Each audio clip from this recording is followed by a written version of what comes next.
小故事屋。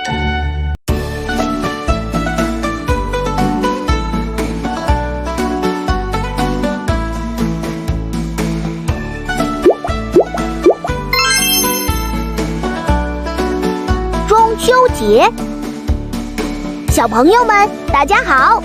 马上就到8月15中秋节啦，小朋友们又可以吃到好吃的月饼啦。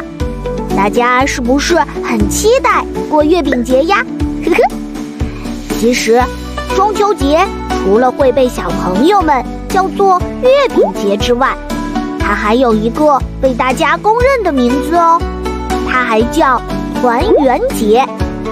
接下来，我们就一起来好好的了解一下这个团圆的节日吧。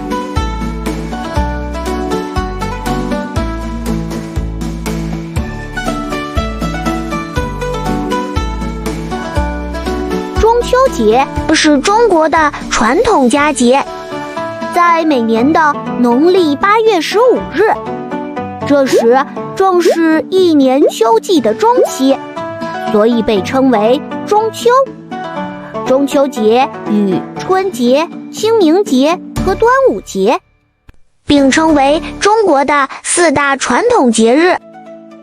不知道小朋友们有没有发现，每到农历15日这一天，天上的月亮就会又大又圆，而8月15的月亮比其他几个月的满月更圆更亮。古人喜欢把圆圆的月亮比喻为团圆的象征，所以每当中秋之夜，人们望着天空中像玉盘一样的明月，就会期盼家人团聚，而远在他乡的游子也会对着月亮表达自己对故乡和亲人的思念，所以中秋节就被称为团圆节。除了中秋夜赏月，中秋节吃月饼当然也是必不可少的习俗之一。月饼最初是用来祭拜月神的贡品，后来人们逐渐把中秋赏月和品尝月饼作为家人团圆的象征。月饼的馅儿有各式各样的，比如核桃仁儿、杏仁儿、芝麻、红豆、枣泥、莲蓉等等。但所有的月饼最主要的特点是甜，那是因为在原始的农业社会，人们发现蔗糖和蜂蜜之前，甜曾经是人们向往的一种味道。甜也是常常和美连在一起使用的词汇，比如我们现在还在说甜美的生活，所以甜甜的月饼也成了人们对团团圆圆、甜甜蜜蜜生活的向往和赞美。关于中秋节，还有一个美丽的神话传说，不知道小朋友们有没有听过嫦娥奔月的故事呢？你们知道嫦娥为什么要奔月吗？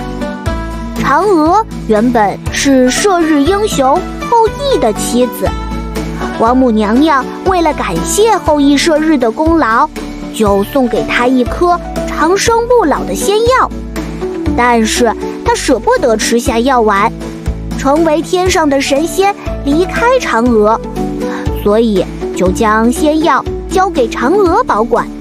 可是后羿的一个部下庞蒙却惦记着这颗长生不老药。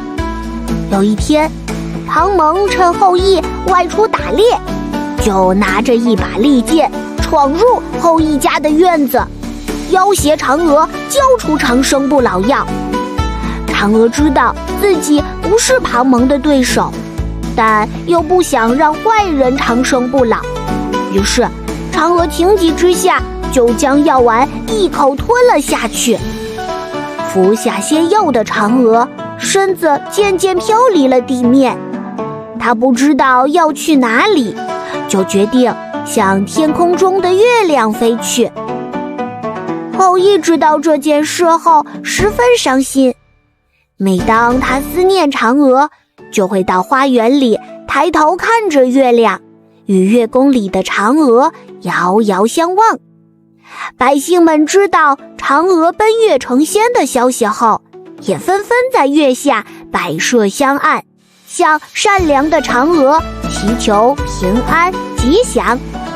好啦，今天的课程就到这里啦，我们再来回顾一下吧。在今天的课程里，我们知道了中秋节是一个阖家团圆的节日。8月15这一天，家家户户都会团聚在一起赏月吃月饼。小朋友们还要记得给爷爷奶奶讲嫦娥奔月的故事哦。好啦，我们下节课再见啦，不见不散哦。喜欢这个故事吗？点开左边的故事合集，继续听更多精彩内容。小朋友们，快点这里订阅小故事屋吧，每天都有新故事等你来听哦。